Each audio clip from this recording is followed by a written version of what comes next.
Andhra style sambar ఈ విధంగా అయితే ట్రై చేయండి. వీడియో అయితే పూర్తిగా చూడండి, చాలా బాగుంటుంది. చెన్నై అయినా కానీ ఆంధ్ర స్టైల్ ఇది.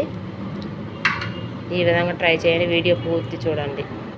సాంబార్కి ముందుగా ఇవైతే కందిపప్పు ఫ్రై చేసుకుంటారు. 2 కేజీలు 2 కేజీలు బాగా ఎర్రగా ఫ్రై చేసుకోవాలి, మాడిపోకుండా. ఇదిగో ఈ విధంగా అయితే ఫ్రై చేసుకోవాలి. మాడిన టేస్ట్ ఇదైతే. ఆ పప్పు అయితే మాడితే టేస్ట్ ఉండదు. ఈ కందిపప్పు చూసారా, బాగా ఫ్రై అయ్యి చల్లారిన తర్వాత శుభ్రంగా కడుక్కొని మంచినీళ్ళు పోసి ఉడికించుకోవాలి. పప్పు శుభ్రంగా 2 సార్లు కడుక్కొని మంచినీళ్ళు అయితే పోసా. కొంచెం పసుపు, 1 స్పూన్ అంతా ఆయిల్. ఎందుకంటే మెత్తగా ఉడికిద్ది. 2 విజిల్కి అయితే చాలు, ఉడికిపోతుంది మాదైతే పప్పు. మీరైతే మామూలు పప్పు అనుకు పెద్దది 3 విజిల్ అయితే సరిపోయిద్ది. ఇదిగో విజిల్ అయితే పెట్టుకున్నాం. 2 విజిల్ వచ్చినాక ఆపేసుకున్నాం. గిన్నె అయితే కొని స్టవ్ ముట్టించిన గిన్నె పెట్టుకుని ఆయిల్ అయితే వేసుకున్నాం. మాకు ఎక్కువే పడుతుందండి ఆయిల్.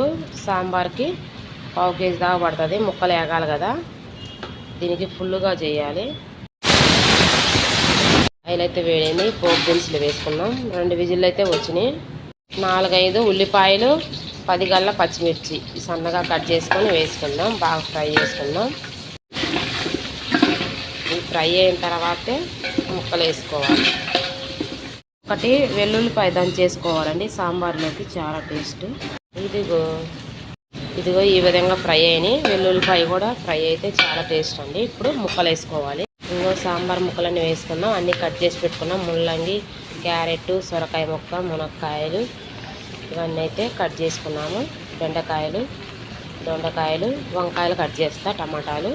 కొంచెం ముక్కలకి ఉప్పేసి ఫ్రై చేసుకోవాలి. ఇవైతే కొంచెం ఫ్రై అయినాయి.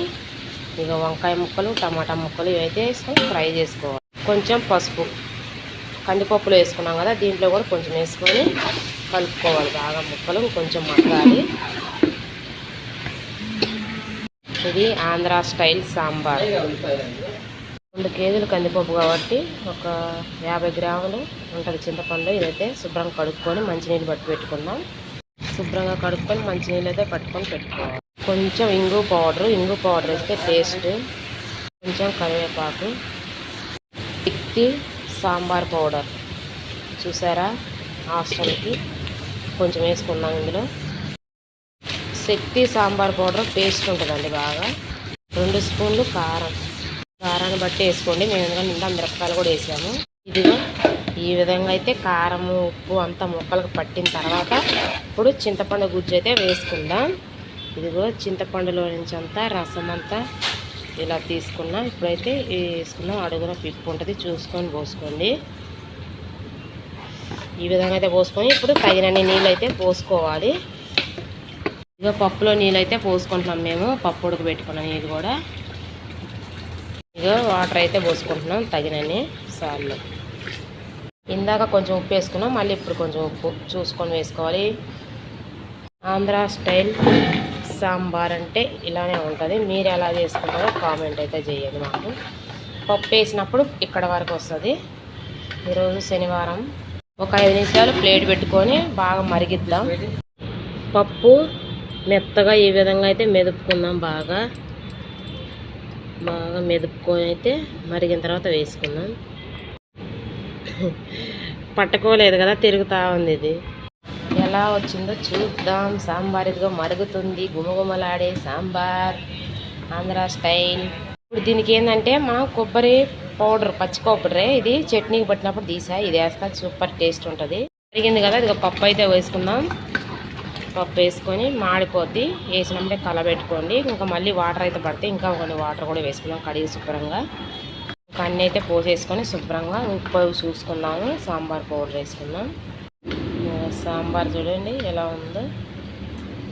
ఉప్పు సరిపోతే ఉప్పు వేసా. ఇదిగో బెల్లం, కొంచెం షుగర్ అయినా వేసుకోవచ్చు. ఇదిగో కొంచెం కొత్తిమీర, కొంచెం సాంబార్ పౌడర్ వేసుకుందాం. ఇందులో పెట్టుకొని ఒక 2 నిమిషాలు మూత అయితే వేసుకుందాం. చూద్దాం. 2 మినిట్స్ అయింది. సాంబారు చూసారా ఎలా మరుగుతుందో. ఆంధ్ర స్టైల్. మీరు కూడా ఈ విధంగా అయితే చేసుకోండి, చాలా టేస్టీగా ఉంటుంది.